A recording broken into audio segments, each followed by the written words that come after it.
taking down the trees. I am taking down the small one first. I did have 2 trees up. One was to celebrate my youngest daughter, and the other one was to celebrate Christmas. So I am going to try to get it the way it's supposed to be so it doesn't kind of get messed up in the box. So next year, when perhaps when my daughter is done traveling, she will utilize this tree because it is hers. So yeah, so it goes together really easy actually. I like the trees that have the lights in them already, and I did find out a new way to do the lights. Instead of twisting the lights around the tree like this, I go up and down on up to down, but on a diagonal, and they're so easy. It's so easy to take the lights off. I'll show that when I take the other tree down.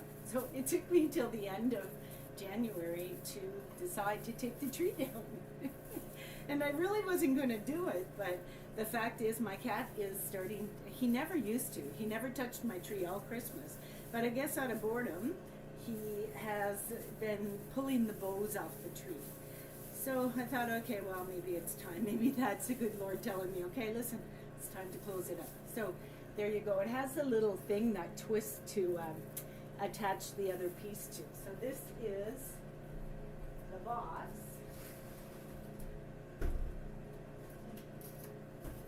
This is the box that the tree goes in. So, now it makes it just a lot easier. It just makes it a lot easier. And then here's the second part of the tree. So, oh, the things I do. The things I do. Okay, so these ones, I think, yeah, they all go upward. So it's just to kind of get the branches all going the same way so the branches don't get ruined, you know? And then they all fit in the box.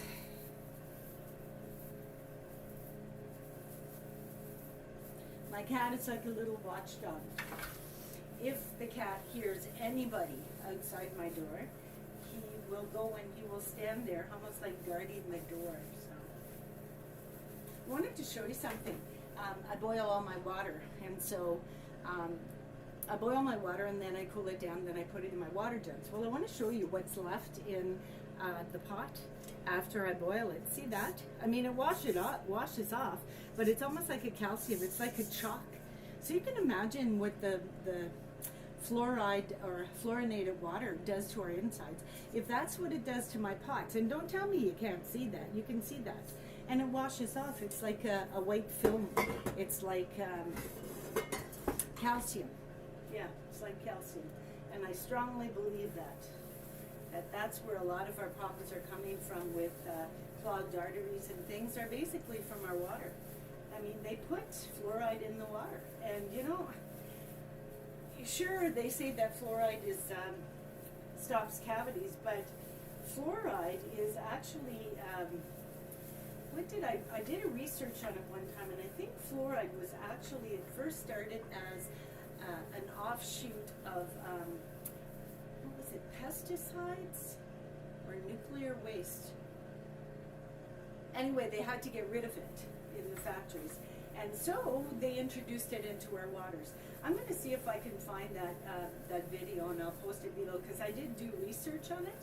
But yeah, fluoride is a byproduct of the factories that used to make, I don't know if it was the pesticides they made or if it was nuclear waste, but it's pretty bad.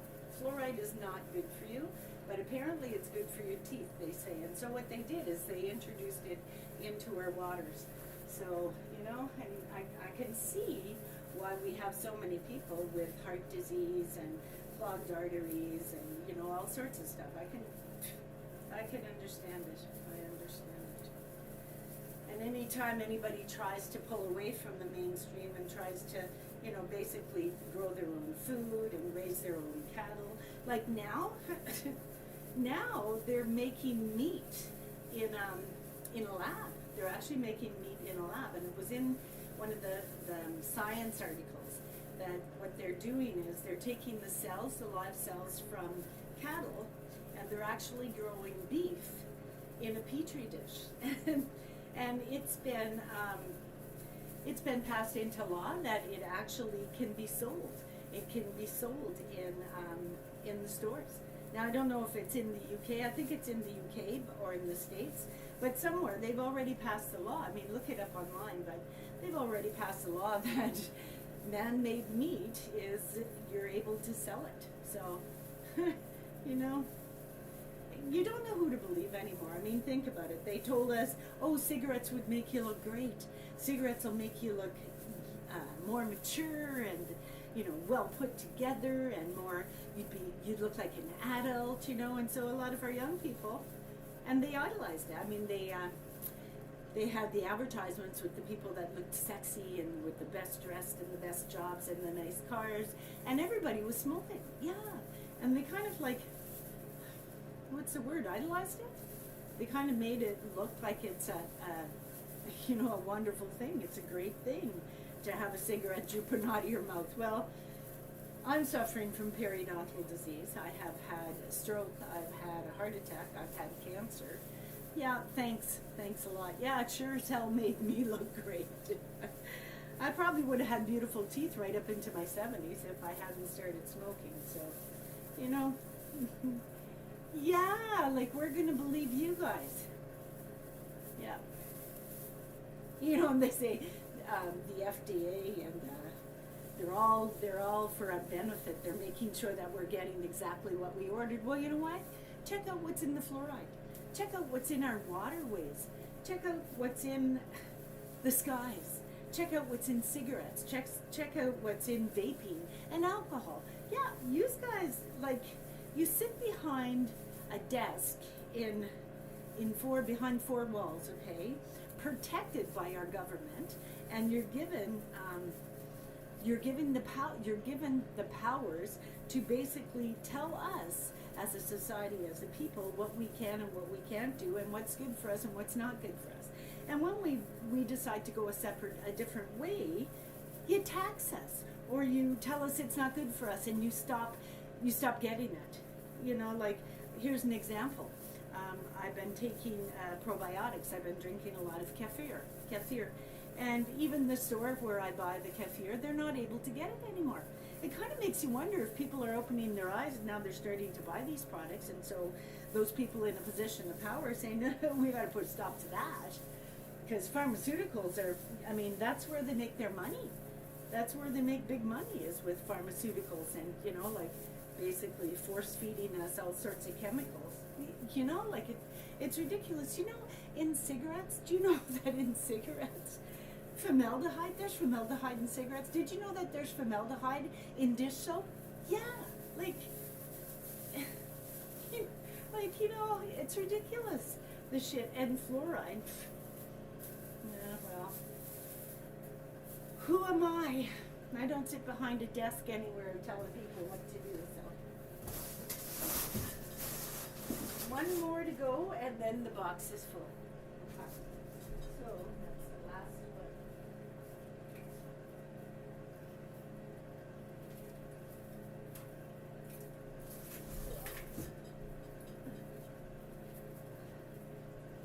So, I really, really like this tree.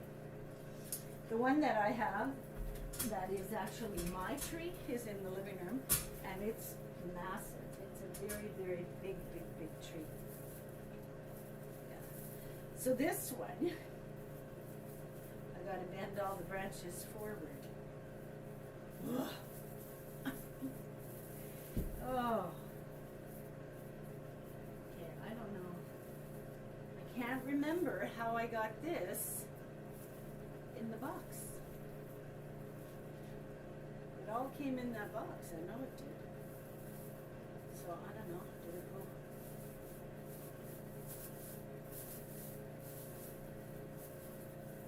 I guess, hey?